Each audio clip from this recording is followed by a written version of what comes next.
Hi friend नमस्कार Lopamudra kitchen को आपन को वेलकम। आसतु बनेमा गोटा आलू तरकारी। देखि दियंतु किछिटा सामग्री देखिले।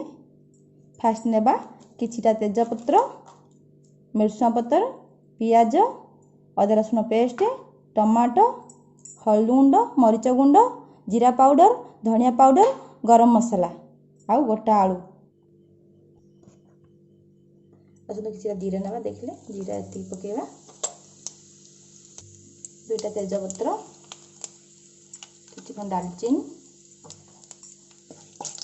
भाजवा टे मिर्चा पत्र कटा हुआ प्याज पकेबा। तीन टा स्लो आगे फ्राए करिया पूरा प्याज लाल है पर्यंत। प्याज टाक ठीक से पूरा रेड कलर आसे फ्राए करुवे। देखु प्याज पूरा रेडी आसला। अदा रसुण पेस्ट पकेबा। अदा रसुण पेस्ट 2 चामच अदा देखो मैं 2 चामच नहीं। हल्दी गुंड 1 चामच, लंका गुंड मैं 1 चामच नहीं। आपड़ राग जिते खाइबे एते चामच नेबे। करी पाउडर 1 चामच, जीरा चामच हाफ पाउडर, धनिया पाउडर फुल चामच,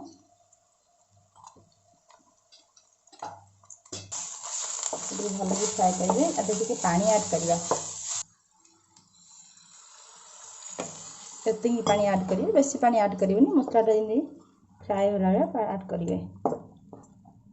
मसला देखो फुटी आसला। आम काटी दिया टमाटो जहाँ ऐड करिया। स्वाद अनुसार लुण पकेगा। स्वाद अनुसार लुण पकेले टमाटो को भल भी फ्राए करवा। मसला सहित पूरा फ्राए हो झोटे घोड़ेदेवा। घोड़ने मुझे घोड़ेदेली। तो मसला हो आसला। टे समय आगे आम फ्राए करिया मसला को। आलू ऐड करदे मसला भल कि फ्राए करिया गोलिया। आलू टेस्ट बहुत बढ़िया आस। आलू तक टेस्ट देखु ये पानी ऐड करिया। देखु फुटीगला पूरा।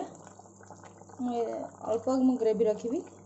आप ग्रेवी रखिपारे। मैं अल्प ग्रेवी रखी। देखु पूरा होगला आलू तरकारी। ये ग्रेवी रखी। आलू रखीदे बंद करदे गैस। आलू से पानी सब टाणी नब। ये ग्रेवी रखी होगला। आम ए गोटे प्लेट काढ़ीदेवा। गैस बंद करदे। आम प्लेट काढ़िया।